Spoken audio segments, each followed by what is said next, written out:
नमस्कार मित्रांनो, knowledge quiz कट्टाच्या भाग 3मध्ये आपल्या सर्वांचं स्वागत आहे. आणि आज आपण आलो आहोत सरस्वती अभ्यासिका MIDC बारामती येथे.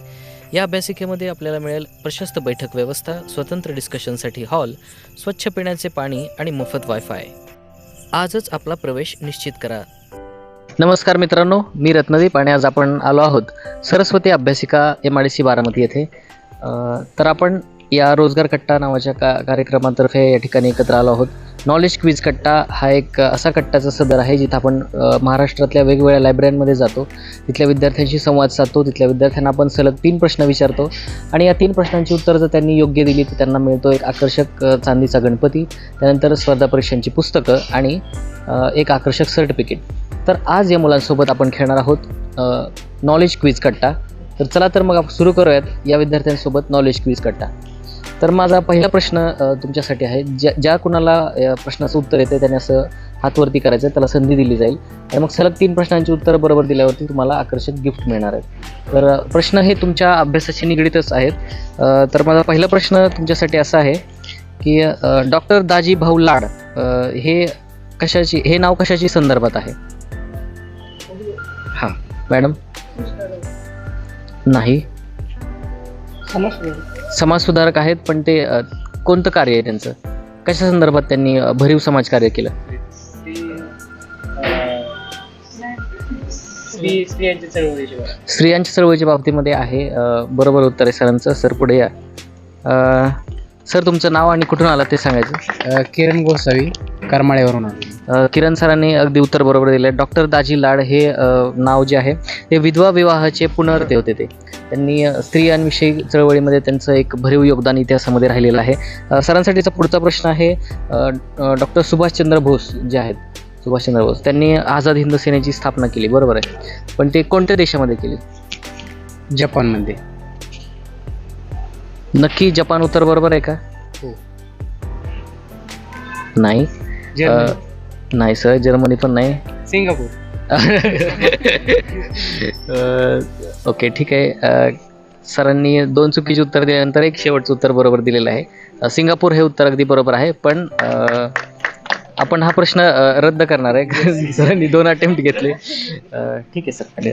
यानंतर पुढचा प्रश्न मी विचारणार आहे तुमच्या सगळ्यांसाठी. ज्याला उत्तर येते त्यांनी हातवरती करायचं आहे. पुढचा प्रश्न असा आहे की पंडिता रमाबाई यांनी अनाथ बालकांसाठी जे सदन सुरू केलं होतं त्या सदनाचं नाव काय होतं?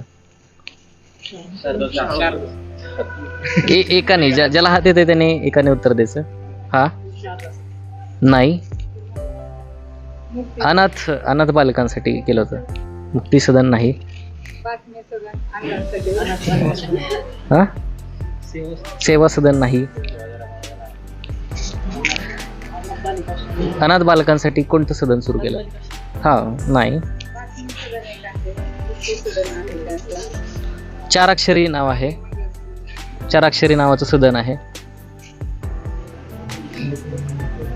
येते? ओके, याचं उत्तर आहे सदानंद सदन. ओके ठीक आहे. यानंतर पुढचा प्रश्न असा आहे की महाराष्ट्रामध्ये जो रेल्वे गेज आहे, नॅनो गेज महामार्ग, तर तो कोणत्या 2 शहरांना जोडतो? नाही,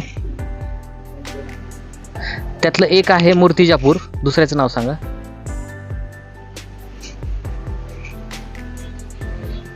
येते? ओके, ह्या प्रश्नाचं उत्तर आहे मूर्तिजापूर, अचलपूर. आता भूगोलाचा प्रश्न आहे, खूप सोपा प्रश्न आहे. महाराष्ट्रामधले कोणते जिल्हे हे कर्नाटक राज्याच्या बाउंड्रीला लागून आहेत आणि किती जिल्हे आहेत ते? 7 जिल्हे. सरांनी बरोबर उत्तर दिलं आहे. कोणकोणते जिल्हे आहेत सर सांगताय? कोल्हापूर, सांगली, सातारा, सिंधुदुर्ग. कोल्हापूर, सांगली, सातारा, उस्मानाबाद, लातूर आणि नांदेड. बरोबर. सरांसाठी एकदा जोरदार टाळ्या. सर पुढे आहे. सरांना आपण पुढचा प्रश्न विचारणार आहोत. पहिल्या प्रश्नाचं उत्तर सरांनी अगदी बरोबर दिलेलं आहे. आपल्या एका वर्षामध्ये 2 दिवस असे असतात की जे 12 तास दिवस असतो आणि 12 तास रात्र असते. असे कोणते दिवस आहेत? 21 जून,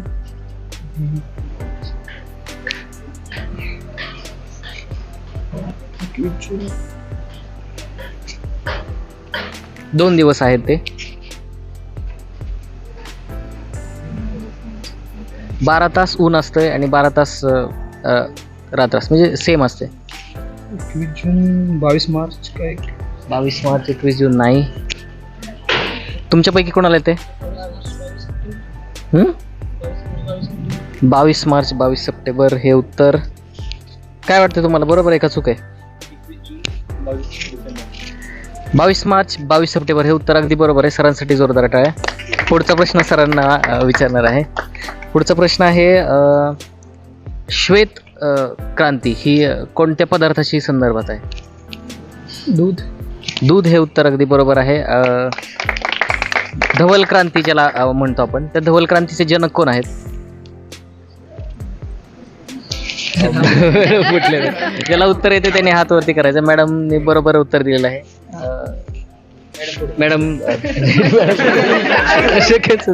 डायरेक्ट रद्द झाला प्रश्न. ठीक आहे, प्रश्न रद्द होईल. ज्याला उत्तर येईल त्यांनी हात वरती करायचं, असं उत्तर फोडायची नाहीत. त्यानंतर पुढचा प्रश्न आहे फादर ऑफ ग्रीन रिव्हॉल्युशन कोणाला म्हटलं जातं? फादर ऑफ ग्रीन रिव्हॉल्युशन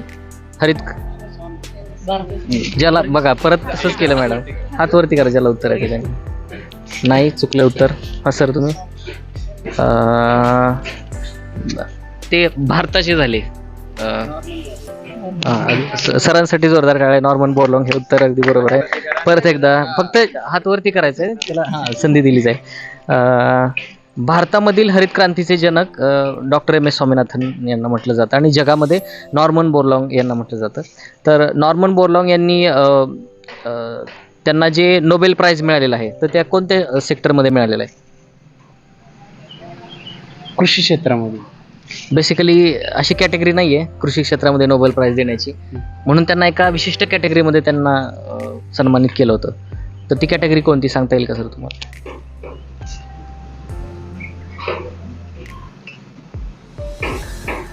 नाही. ठीक आहे सर. नॉर्मन बोरलॉंग सरांनी त्या काळी अमेरिकेमध्ये खूप मोठ्या प्रमाणावरती मेक्सिकोन जो व्हीट आहे त्याच्यामध्ये त्यांनी खूप चांगल्या प्रकारे काम केलं. डॉर्फिंग जीन शोधला आणि ज्याच्यामुळं काय झालं की पूर्वी गव्हाची जी उंची असायची ती खूप उंच असायचा गहू, आणि त्यांनी जो जीन शोधला त्याच्यामुळे गव्हाची उंची बुटकी झाली. बारक्या जातीचा गहू त्यांनी विकसित केला, त्याच्यामुळे एक हरित क्रांती झाली. तर बेसिकली नॉर्मन बोरलॉंग हे जे आहेत तर त्यांना नोबेल प्राइज जो देण्यात आला तर तो शांततेचा नोबेल पुरस्कार त्यावेळेचा देण्यात आला, कारण तो शोध लावल्यामुळे एक अन्नाची ती जी तूट होती ती पूर्णपणे भरून आली आणि त्यामुळे जगामध्ये शांतता प्रस्थापित झाली, म्हणून त्यांना शांतीचा नोबेल पुरस्कार त्याकाळी देण्यात आला. त्यानंतर पुढचा प्रश्न आहे गिनीचा गुणांक जो आहे तो कशाचे मापन करतो? गिनीचा गुणांक इकॉनॉमिकचा प्रश्न आहे, तो कशाचे मापन करतो? हातून येतंय कोणाला उत्तर?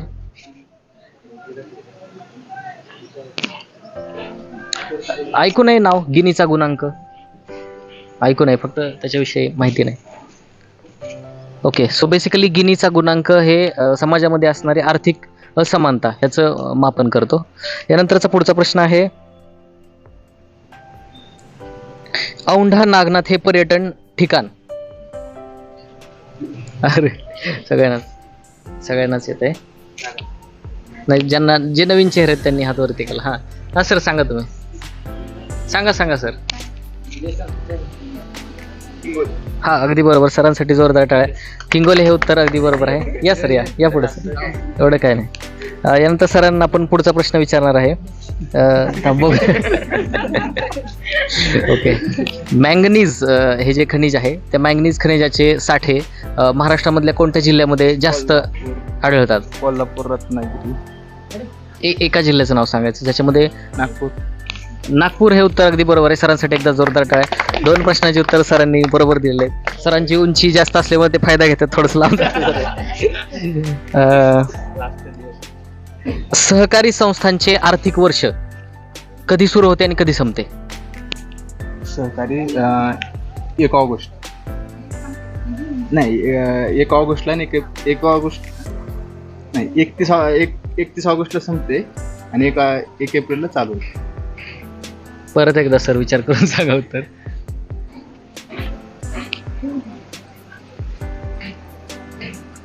एक एप्रिल. हां, ते 1 ऑगस्ट ते 1 एप्रिल काय. नाही, उत्तर चुकलेलं आहे. 1 एप्रिल ते 31 मार्च. हा हा, 31 मार्च. हा, हे उत्तर बरोबर आहे. तरी पण सरांसाठी जोरदार टाळ्या. 2 प्रश्नांची उत्तर सरांनी बरोबर दिली ते. जर सलग 3 प्रश्नांची उत्तर बरोबर दिली तर तुम्हाला मिळणार आहे एक चांदीचा गणपती. त्याच्यामुळं एकदम थोडंसं चांगलं प्रिपेअर होऊन उत्तर द्या. यानंतरचा पुढचा प्रश्न आहे, ज्यावेळेस एखाद्या पदार्थाचा pH 7 असेल त्यावेळेस त्याला काय म्हटलं जातं? बरोबर, सरांसाठी जोरदार टाळ्या. उदासीन हे उत्तर बरोबर आहे. ज्यावेळेस एखाद्या पदार्थाचा pH हा 7 असतो त्यावेळेस त्याला उदासीन असं म्हटलं जातं, आणि 7च्या खाली असेल तर त्याला ॲसिडिक असं म्हटलं जातं, आणि 7च्या वर असेल तर बेसिक म्हटलं. त्यानंतर सरांसाठी पुढचा प्रश्न आहे की सजीवांच्या सृष्टीमध्ये 3 सृष्टीत वर्गीकरण करणारा शास्त्रज्ञाचे नाव काय होतं?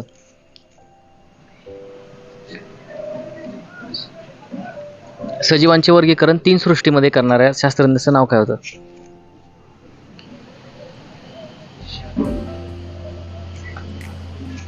ओके, कोणाला येते? विज्ञानाचा प्रश्न आहे. नाव अवघड आहे जरा मला 3 अक्षरी नाव आहे. मला येते ते पण नाव अवघड आहे. येतंय पण नाव अवघड आहे. हा हा, HR नाही. आहे विटेकरच्या नंतरचा तोच आहे ते शास्त्रज्ञ थॉमस थॉमस नाही. असं त्रिवर्ण नाव आहे त्यांचं. 3 अक्षरी नाव आहे. त्याचं नाव चॅटन असं आहे. ओके, ठीक आहे. यानंतर पुढचा प्रश्न आहे की भारताच्या उत्पन्नामध्ये, एकूण उत्पन्नामध्ये शेतीचे प्रमाण हे दिवसेंदिवस कसं होत आहे?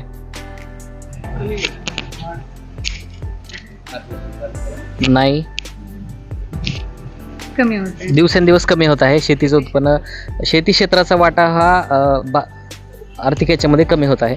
या मॅडम पुढचा प्रश्न मॅडमसाठी आपण विचारणार आहे.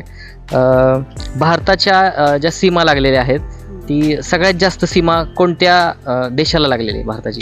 बांगलादेशला. अगदी बरोबर आहे. मॅडमनी 2 प्रश्नांची उत्तर बरोबर दिलेत. आता मॅडमनी जर 3ऱ्या प्रश्नाचं उत्तर बरोबर दिलं तर मॅडमना एक आकर्षक चांदीचा गणपती, स्पर्धा परीक्षांची पुस्तकं आणि एक आकर्षक सर्टिफिकेट मिळणार आहे. तर मॅडमसाठीचा 3रा प्रश्न आहे की हायड्रो पॉवर प्लांट जो आहे म्हणजे कोयना धरण ते प्लांट, तर त्याचं जे कार्य आहे ते कोणत्या एनर्जीचं रूपांतर कुठल्या एनर्जीमध्ये केलं जातं ते एकदा सांगा.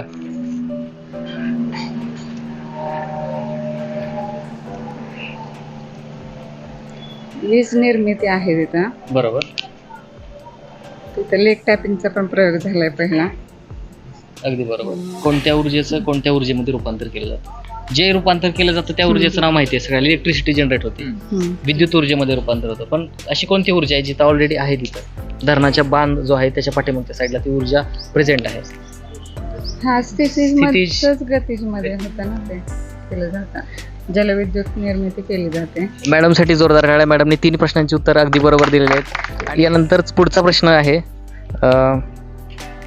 कर्नाटकमध्ये ज्यावेळेस मान्सून पाऊस पडतो, मान्सून सरी पडते, मान्सून पूर्व सरी पडते, त्याला काय म्हटलं जातं?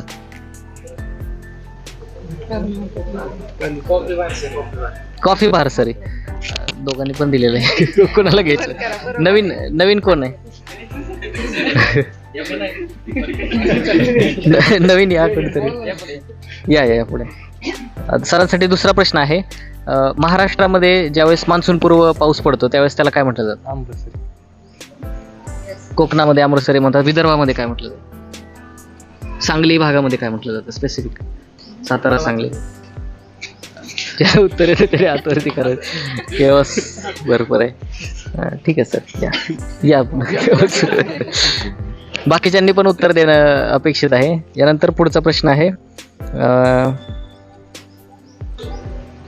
भारताच्या भूसीमा एकूण किती देशांना लागून आहेत? 7. देशांची नावं सांगा. चीन, म्यानमार, अफगाणिस्तान, पाकिस्तान, त्याच्यानंतर भूटान, बांगलादेश आणि केंद्रशासित प्रदेश एक नेपाळ. बरोबर. सरांसाठी जोरदार टाळ्या. तर बेसिकली तुम्हाला आणखीन एक याच्यात व्हॅल्यू ॲडिशन सांगणार आहे की भारताच्या शेजारचे देश जर तुमच्या लक्षात ठेवायचे असतील तर एक शॉर्ट ट्रिक आहे त्याची. बा भू श्री पा माने बाबू श्रीपा माने. हा ना, एका माणसाचं नाव आहे बाबू श्रीपा माने. बा म्हणजे बांगलादेश, भू म्हणजे भूतान, श्री म्हणजे श्रीलंका, पा म्हणजे पाकिस्तान, मा म्हणजे म्यानमार, ने म्हणजे नेपाळ. बाबू श्रीपा माने. ओके, ठीक आहे. यानंतर सरांसाठी पुढचा प्रश्न आपण विचारणार आहोत. जल आणि मृदा संधारणासाठी कोणतं पीक वापरलं जातं? सॉइल अँड वॉटर कॉन्झर्वेशनसाठी कोणतं पीक वापरलं जातं? नका. मका नाही. ऊस. मका झालं गेले नाही, चुकलेलं आहे उत्तर. तुमच्यापैकी कोणाला येते का उत्तर? राईस नाही. ज्वारी, कापूस, मका, भुईमुग. हा, भुईमुग सरांसाठी जोरदार टाळ्या. भुईमुग.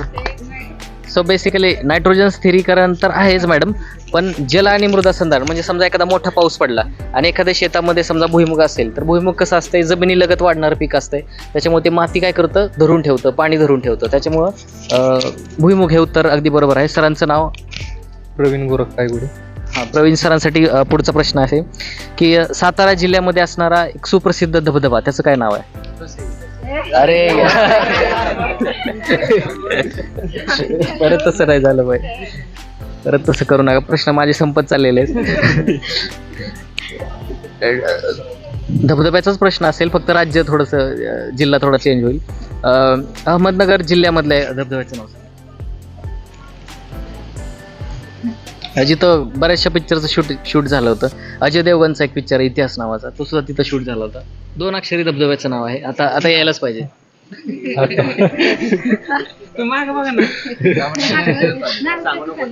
त्यांना जर नाही आठवलं तर बाकीच्यांना संधी मिळणार आहे.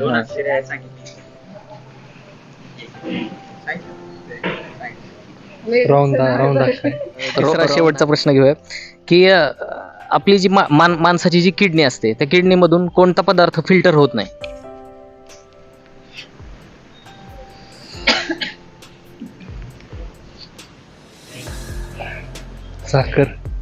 साखर हे उत्तर अगदी बरोबर आहे. सरांसाठी जोरदार.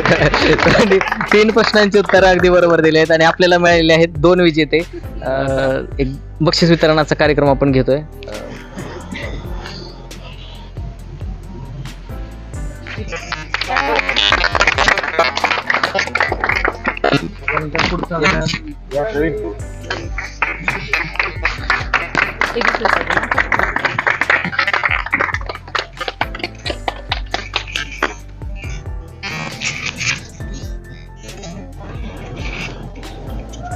ओके, 2 मिनिटं तुम्ही मनोगत व्यक्त करायचं. तुम्हाला खरं तर अभ्यासाचा म्हणजे आपल्या ज्ञानाचा उपयोग नाही का कधी पण होतो, ह्याचं जिवंत उदाहरण आहे की मी आता खरं तर मुलाला आणायला चाललेले जाणार होते, परंतु नाही का म्हटलं 2 मिनटं थांबावं. तर मग आपलं ज्ञान फक्त त्याचा उपयोग आपल्याला करता आला पाहिजे प्रत्येक ठिकाणी. आणि तर लकी सरप्राईज आहे. खूप छान वाटतंय. धन्यवाद, खूप खूप धन्यवाद. थँक्यू मॅडमसाठी एकदा जोरदार टाळ्या. नाही, कसं वाटलं तेव्हा? आपण भविष्यामध्ये आपण अधिकारी होणार आहे, आपल्याकडं एक चांगलं स्टेज डेअरिंग असणं आवश्यक आहे. त्यासाठीच हे कार्यक्रम असतात. बेसिकली मनोरंजनाच्या माध्यमातून एक ज्ञानामध्ये भर पडावी ह्यासाठी हा कार्यक्रम असतो. विद्यार्थ्यांना मोटिवेट व्हावं ह्यासाठी आपण बक्षिसं देतो, स्पर्धा परीक्षांची पुस्तकं देतो. तर या कार्यक्रमाचं विनर झाल्यानंतर तुम्हाला कसं वाटतंय? अजून थोडासा अभ्यास वाढावा वाटतंय असं वाटतंय? हा, थोडा अजून अभ्यास वाढावा वाटतंय. कसं वाटलं तुम्हाला? भारी वाटलं.